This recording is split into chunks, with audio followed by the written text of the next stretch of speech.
നിങ്ങളുടെ Aadhaar card lock ചെയ്തിട്ടുണ്ടോ? ഇല്ലെങ്കിൽ വൻ നഷ്ടമാണ് നിങ്ങൾക്ക് സംഭവിക്കാൻ പോകുന്നത്. ആധാർ സുരക്ഷിതമല്ലെങ്കിൽ ജീവിതത്തിലെ മുഴുവൻ സമ്പാദ്യവും നഷ്ടമാകാൻ കാരണമായേക്കാം. നമ്മുടെ എല്ലാ സൗകര്യങ്ങൾക്കും ആധാർ ആവശ്യമാണ്. എന്നാൽ അത് മറ്റുള്ളവരുടെ കയ്യിൽ എത്തിയാൽ അത്ര സേഫ് അല്ല. നമ്മുടെ ആധാർ ഉപയോഗിച്ച് മറ്റുള്ളവർക്ക് ബാങ്ക് അക്കൗണ്ട് ക്രിയേറ്റ് ചെയ്യാൻ സാധിക്കും. അനധികൃത UPI പേയ്മെന്റുകൾ നടത്താൻ സാധിക്കും. അക്കൗണ്ടിൽ നിന്ന് പണം പിൻവലിക്കുകയും ചെയ്യാം. പണം ഇടപാടുകൾ നടത്തുമ്പോൾ OTP വരുമോ എന്ന് കരുതിയാൽ തെറ്റി. പല ബാങ്കുകൾക്കും ഇന്ന് ഫോൺ നമ്പർ പോലും ആവശ്യമില്ല. അങ്ങനെ വരുമ്പോൾ നമ്മുടെ പണം നഷ്ടമാകുന്നത് നമ്മൾ അറിയില്ല. അപ്പോൾ പറഞ്ഞു വന്നത് ആധാർ ലോക്ക് ചെയ്യുന്നതിനെ പറ്റിയാണ്. ആധാർ ബയോമെട്രിക്കൽ സുരക്ഷിതമാക്കാൻ യാതൊരു ചിലവുമില്ല.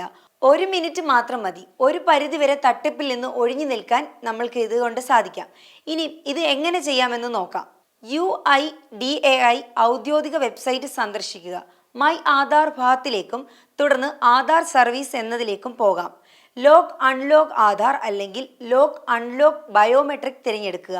ലോക്ക് UID അല്ലെങ്കിൽ ഇനേബിൾ ബയോമെട്രിക് ലോക്ക് എന്ന ഓപ്ഷൻ തിരഞ്ഞെടുക്കുക.